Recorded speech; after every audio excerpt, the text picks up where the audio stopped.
I really wanted to actually be an advocate and really use science to make change in the world and make our environment cleaner and our lives healthier.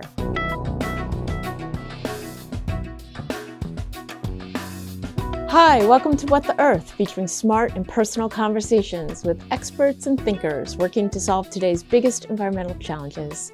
I'm Margie Kelly, Director of Strategic Communications at NRDC, and I'm here with our Director of Plastics and Petrochemical Advocacy, Renée Sharp, and we're talking about microplastics.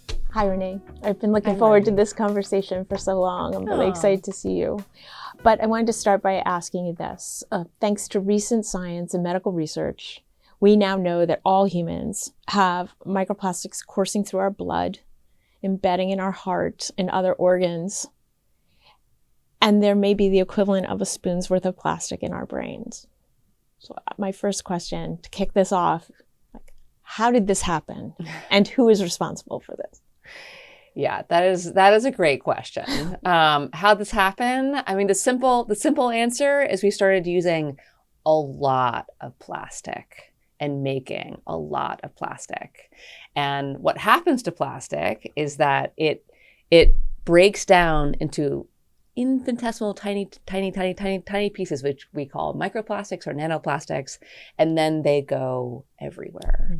And kind of going back one further step, it's really about the oil and gas industry, because plastics are made from fossil fuels. They're made from oil and gas. And the oil and gas industry had, of course, their goal is to try to get the world to use as much fossil fuel as possible. And part of their plan is to use a lot of plastic. And in fact, they have been very clear that as the world is waking up to the fact that we can't keep burning it because of climate change, that their plan is to move to plan B, which is to push more and more and more of it into plastic. And so their plan, and if we continue on this trajectory, is that plastic production will actually triple by 2060. That's a huge number. I've done some reading on this about the marketing campaign. It's always been a marketing campaign to try to get you to use more plastic. Yeah. Do you have any sense of that, how we landed here in the 50s? I read that plastic is modern, plastic is convenient, plastic frees women from scrubbing pans. All of these things were told to us, like we were sold a bill of goods, essentially. Yeah. We were sold this bill of goods that plastic was this magical invention that was going to solve, if not all of our problems, a lot of them, and particularly for housewives. And what they did not tell us was that actually plastic is toxic. Plastic is made up of 16,000 different chemicals, many of which are hazardous to human health. And then it breaks down into little tiny bits that are going to get everywhere, including our bodies. It's incredible. It's incredible storyline and horrible. It's horrible. Yes. Yeah. But it makes me think that there's a way to counter reverse it, right? Like we'll get into that. There better be, yes. We're going to go for it. Yes, absolutely. So Renée, tell me how your life led you to science, and was there an experience in your youth that brought you to this, or what made you think about this line of work? Yeah, well, my dad is a scientist and a doctor, and there's a lot of scientists in my family. Mm-hmm. So it was very clear that, in fact, my parents told me, you cannot be an English major. You will be going into science in some form. Wow. Luckily, I really liked science, so that actually was a good fit. But I also really love the environment. And so I thought that I was going to go and become a conservation biologist and really kind of fuse my love of the environment and science in that way. But I realized when I was actually all of our dissertation in grad school that I really wanted to work closer to the issue, that I really wanted to actually be an advocate and really use science to make change in the world and make our environment cleaner and our lives healthier. Yeah, I have a similar pathway, actually, where I left graduate school to save the whales, and work on that. But once you get into the toxics world, you realize that is really where the rubber meets the road on impact for community level and it's everything. And I do think that the change you mentioned in the past of like how effective are advocates, a lot of the work on toxics is because it's driven by people who will not take no for an answer. They want to, they want to stop contaminating their lives, their families. They want a better future. And it's very inspired. Yeah. And I would say that my story really begins somewhere in the 2008 range when I began working on this bill in California that was working to ban BPA, bisphenol A, which is an endocrine disruptor, hormone disruptor that has all kinds of impacts, including on reproduction, on our immune system. And we were trying to get it out of BPA. Sorry, we were trying to get BPA out of baby bottles, sippy cups, and infant formula. And we eventually succeeded after a few years. And actually a whole bunch of other states did as well. So you'd think that was a win, right? Like, great. Actually, even those uses of BPA at the federal level became basically not possible anymore.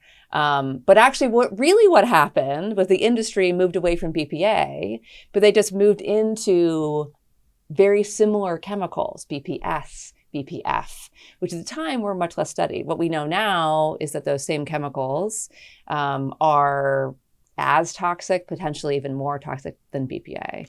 And so what became really clear is that, yes, we do need to make the plastic that we're using safer by trying to get rid of some of the worst chemicals. But what we really need is less plastic. That is the answer. And so that has kind of led me to where I am now, where we're working to really reduce the use of plastic, make the plastic that we're using safer, and transition to safer alternatives. And it was really my work on toxic chemicals that led me to plastics, because plastic contains so many toxic chemicals. Yeah. But I love working on plastic pollution because it touches so many different issues. It touches human health, community health, environmental justice, climate, wildlife, everything, and people understand it in a way that if I talk about bisphenol A, people are kind of like, what? But if you talk about plastic and the fact that it's in your brain, it's in your blood, people know what you're talking about and they don't like it.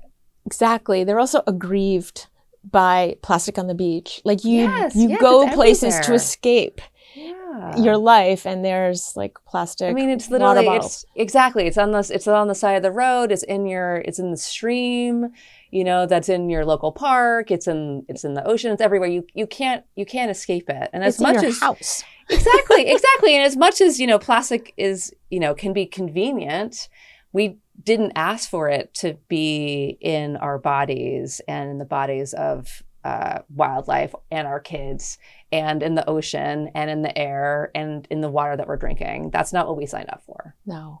So Renée, when I pick up a plastic bottle, it will often have a number on it. What does that number mean at the bottom of the bottle? Right. So you see that little symbol that has the little arrows in a triangle code that's chasing arrows with a number in the center. Well, it gives some information about what kind of plastic it is, and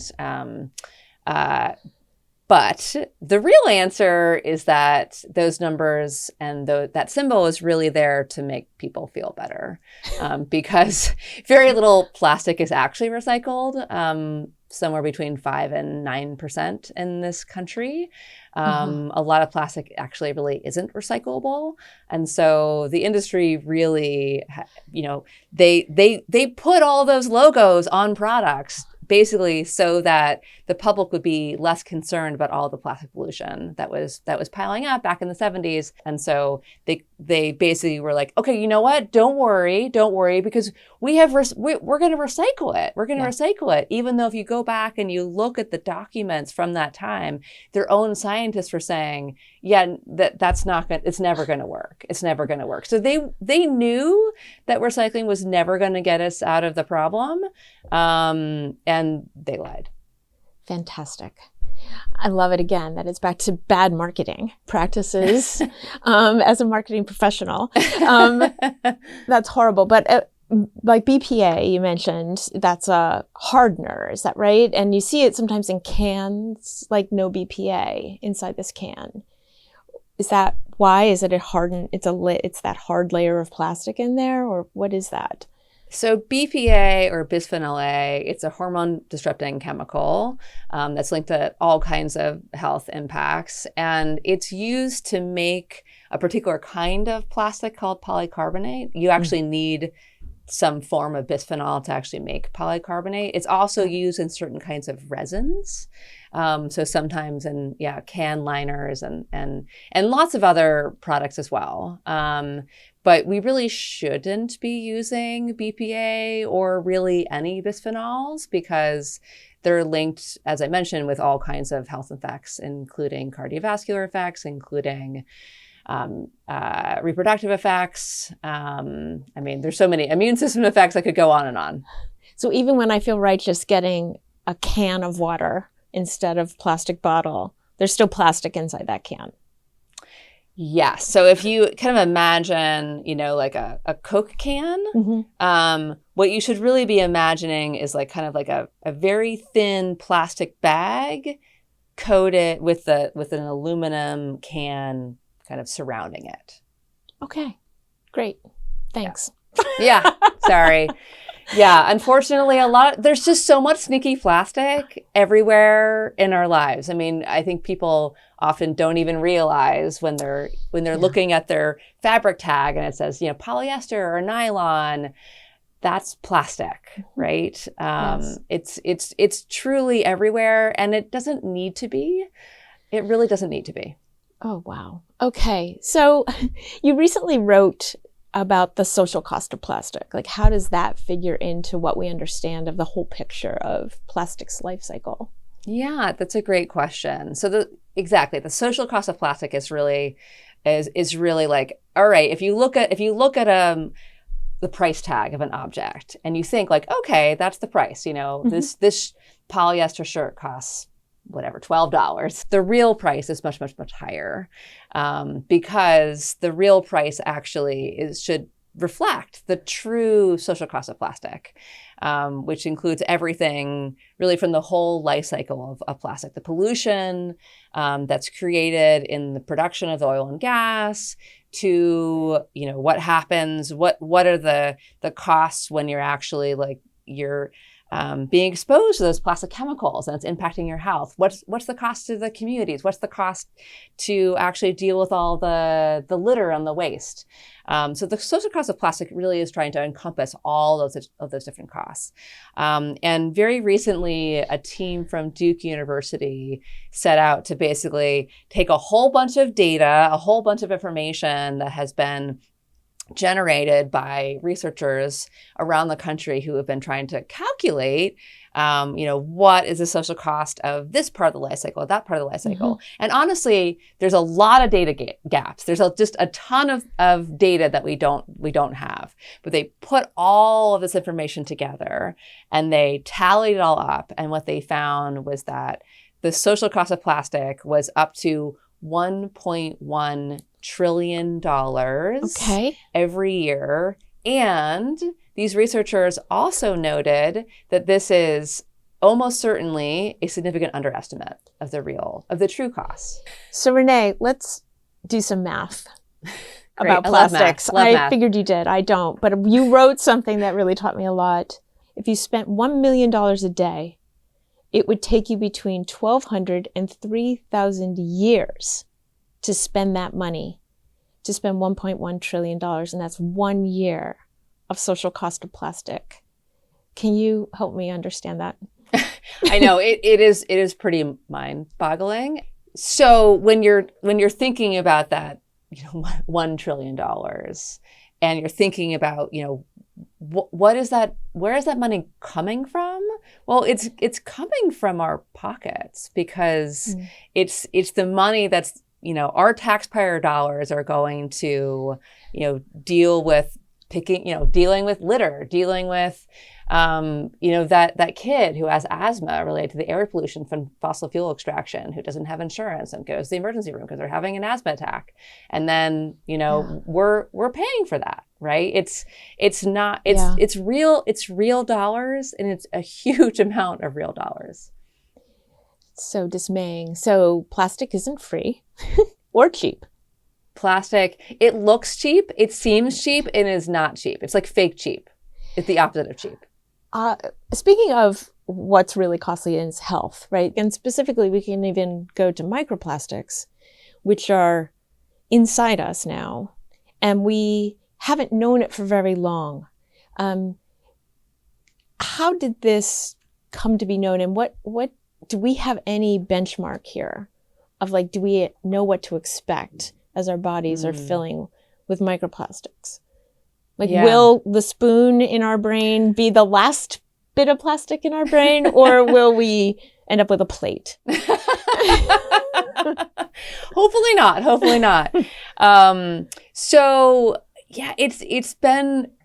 It's really only recently that scientists have really begun to realize that microplastics are everywhere. And when I say everywhere, I mean literally everywhere. They're in the ocean, they're in the air, they're in our water, they're in the top of Mount Everest, they're in wildlife, they're in our bodies. And we're really, unfortunately, still learning truly both how pervasive the issue is and what the impacts are. But the answer is that, unfortunately, even if we stopped making plastic today, which of course we're not, there is so much plastic in the world, and all of that plastic is going to break down into microplastics and nanoplastics, these teeny tiny bits of plastics that are going to go everywhere, including into our bodies. So we basically know that the amount of microplastic that is everywhere, including our bodies, is going to increase because there's just so much plastic out there that is going to break down. So I'm not going to say, I really hope that the hypothetical spoon is not going to turn into a plate, because also hopefully we're going to wake up and we're going to realize what we're doing to ourselves and our children and the planet, and we are going to change course and stop using and producing so much plastic, and and begin to turn down the tap, or at least slow it down, because we really, really need to. It's really critical. The point you make is one that is haunting, and also a possible exit strategy, which is contamination is inside our own bodies. It allows for a shift in understanding of what the price really is of contamination. Like, that it isn't this river or this lake, that's contaminated. It isn't this ballpark, which is all horrible, right? But now that it's inside our bodies, like we're looking at livers, placenta, baby's first stool has microplastics in it. It just sort of, what does it mean to be human? It used to mean you weren't plastic, and now increasingly it could mean you actually will be plastic. Yeah, I mean, there's definitely plastic in all of us. That's for sure. And I can tell you that my wife, of course, has always supported what the work that I have been doing, and and as we have been transitioning, our kitchen to have less and less plastic. And I will say that when that study came out that found that there was plastic in your arterial plaque in your heart, and then it was associated with increased chances of having a stroke or premature death.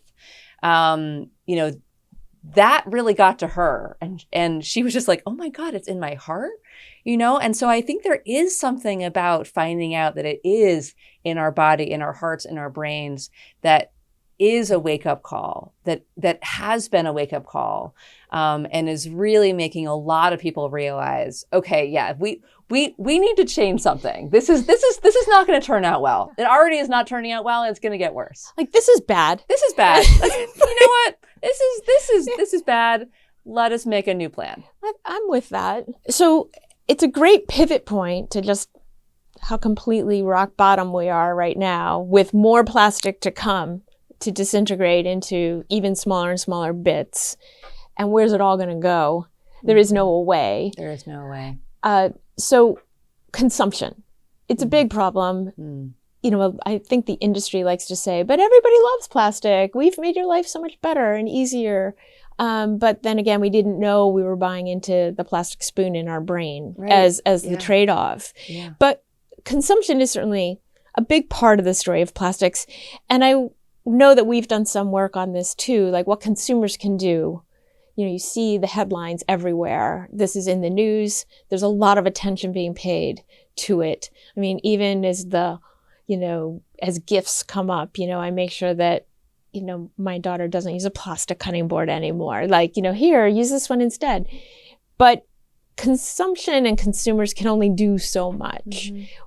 What can you do as a consumer when you actually need something in your kitchen or your bathroom? And also politically, what can consumers do to make a difference in the way products are made and marketed to people? Yeah, it's a great question. And because there's a lot of things that people can do. Absolutely. I mean, when you go to the store and you have a choice between the plastic honey bear and that jar of honey, the glass jar of honey, choose a glass jar. There are lots of opportunities for people to just make a choice that will mean one less plastic object in the world and less plastic that they are actually being exposed to in their everyday lives. So, it's, like, do you need that plastic cutting board, or maybe you can use a wood one? And there's a million different choices like that. And in fact, we, NRDC, we published a consumer guide with the top 10 things that you can do to reduce your exposure to microplastics, which has 10 science-based examples and suggestions that people can use. But also, you cannot shop your way out of this problem. We absolutely cannot shop our way out of our plastic and microplastic problem. And it's really, really incumbent upon everyday citizens also to talk to their policymakers, talk to their legislators, and say, this needs to be solved, and we need good policy to do it, because the plastic industry is certainly not going to do it on their own. And unfortunately, plastic is fake cheap. And so companies are, they're incentivized to package things, for example, in plastic because it is easy and cheap for them to do so. But it's not factoring in all of these social costs of plastic and what it's really going to mean for our health and the environment. And I really want to pick up on that and to say and assure everyone listening is that we are not perfect. No. Are you perfect, Renée? No, absolutely not. I am really not. And no one at NRDC is perfect. No. We're all just doing our best. Yeah. And there are some things you can't do, just stage of life, part of life, that it just doesn't work. If you have kids who love granola bars and they're wrapped in cellophane or whatever, like, you do you. Do what you have to do. Just do the best you can. Yeah. Maybe think about it in another way. And the reality is that we don't need like a few people to be perfect. We need a lot of people to be doing things imperfectly to make the change that we need to make. Exactly. And there's a lot of conversation about this production. Like you said, the goal of the oil and gas industry is to triple production and then by 2060, which is happening quickly. And I would say maybe not the goal, but it's more the projection of that is probably what is going to happen. So, I think their goal might even be to I don't know, quadruple it or go even higher. But the projection is that plastic production, if we're kind of staying on the same track, will triple between now and 2060. But if we can stagnate the market, or if we can do something to say, you know what, we're not going to let you produce this, either through state laws or policies by corporations, or just more awareness in general, that could impact that trajectory. Yeah, absolutely. It absolutely can. This is actually a pretty recent problem, right? This is actually a recent problem. It was really only in the 1950s that plastic production really started to skyrocket. And in fact, there was a recent paper that looked at the amount of plastic production between 1950 and 2015. And they found that half of all of that plastic was made from 2002 Wow. to 2015. So like 13 years. It's 25% of the plastic. No, it was half of all the plastic. Half all the plastic made basically since 1950, almost forever. Okay. Insane. So I grew up in the 70s and 80s. There was a lot less plastic. You know what? We were fine. We were just fine. A lot of the packaging that you see in the store, in the grocery store right now, a lot of those products used to be packaged in something that wasn't plastic. Mm-hmm. We can just go back to that.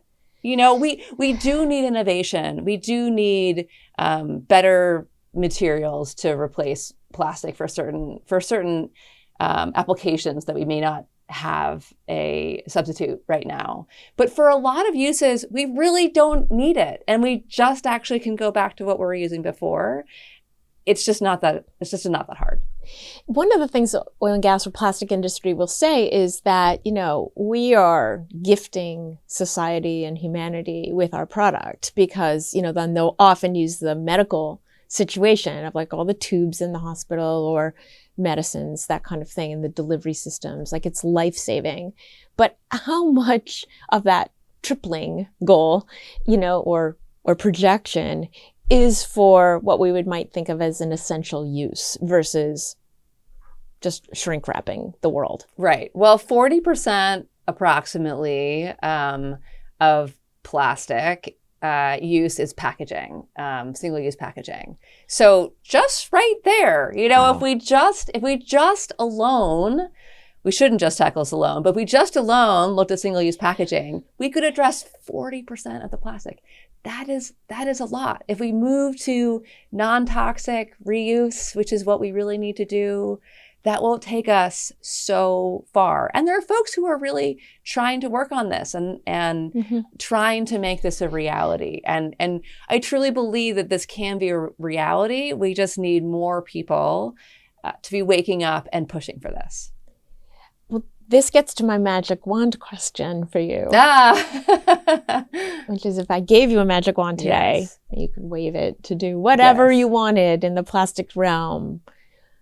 Eliminate a category, eliminate a product.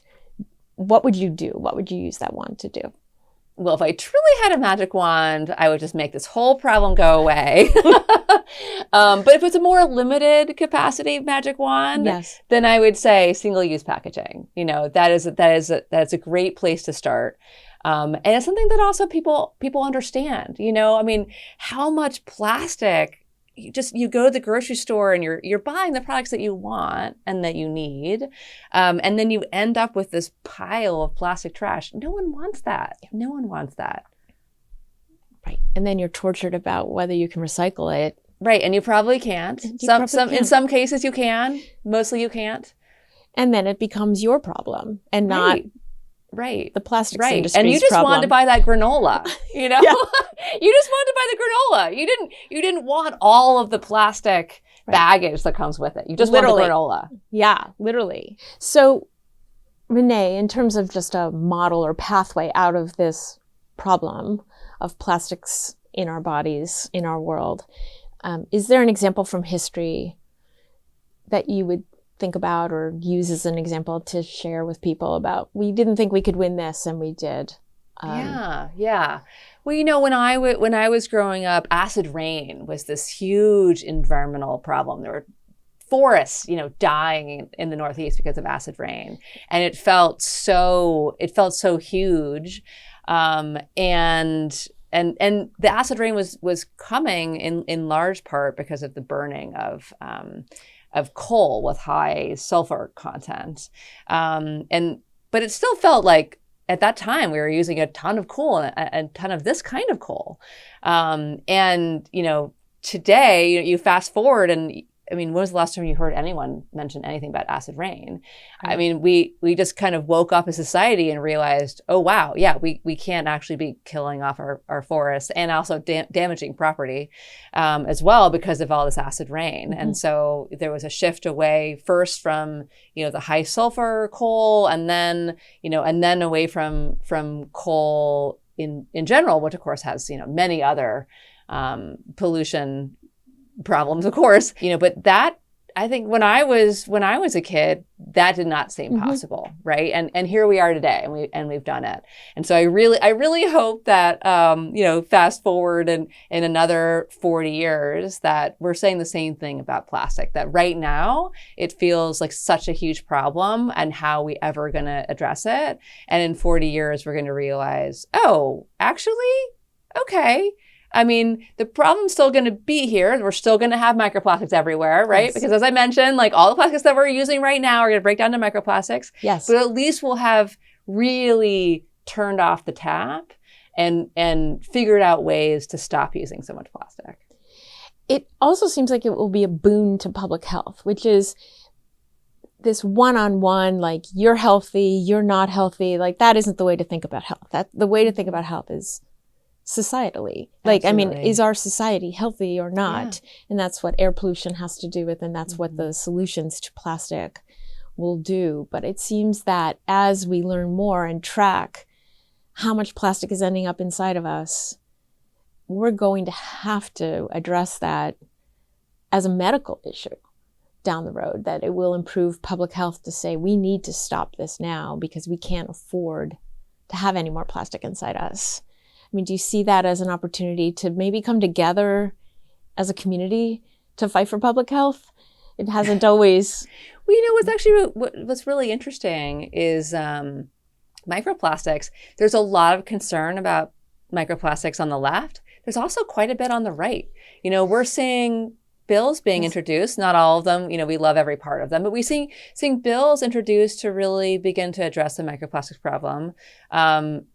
Where you actually have quite liberal policymakers who are joining forces with extremely conservative policymakers. And you have the whole MAHA movement, and they are definitely concerned about microplastics and many of the chemicals in plastics. And so I think we're actually kind of at a really unique moment in time where you're seeing this rising concern on both sides of the aisle. And then I think that bodes hopefully very well. We got ourselves into this problem, and there is a way out. And the way out is actually relatively simple. Just stop making so much plastic. Stop buying so much plastic. You'll be doing, yourself a favor, your family a favor, the planet a favor. I love that. Thank you. That's so easy. What does bring you hope as you look forward to the next year? Yeah. Well, I would say next year and beyond. I mean, I think there's a few things that are bringing me hope. And I am a hopeful person. I mean, one thing is the fact that I do feel like the public is waking up to this issue. And I think the fact that scientists are discovering how microplastics are so thoroughly in us and everywhere, that people are really beginning to wake up to this issue. And that gives me hope. Yeah. It also gives me hope, the fact that people on both sides of the aisle are really beginning to raise their hand and say whoa, we need to do something. And also it gives me hope, the fact that this is actually an issue that people can really viscerally understand. That's actually it's not that complicated to understand, and you can take action tomorrow. You can listen to this podcast, and you can go to you can go to the grocery store tomorrow and make a different choice than you might have yesterday. And that is a small thing, but a lot of small things together make a really big thing. And the fact that it's so tangible and easy for people to take small actions towards real progress really gives me a lot of hope. Well, Renée, thank you so much for flying to DC to be with me here today. My pleasure. We've never met in person. I know. Only on screens. I know. And it's so much more enjoyable to get to sit down with Always. You and solve the world's problems together. Let us hope. Let us hope. Thank you. Thank you. If you enjoyed this episode, please like and subscribe to our YouTube channel, NRDC Flicks. We'll have new episodes every week.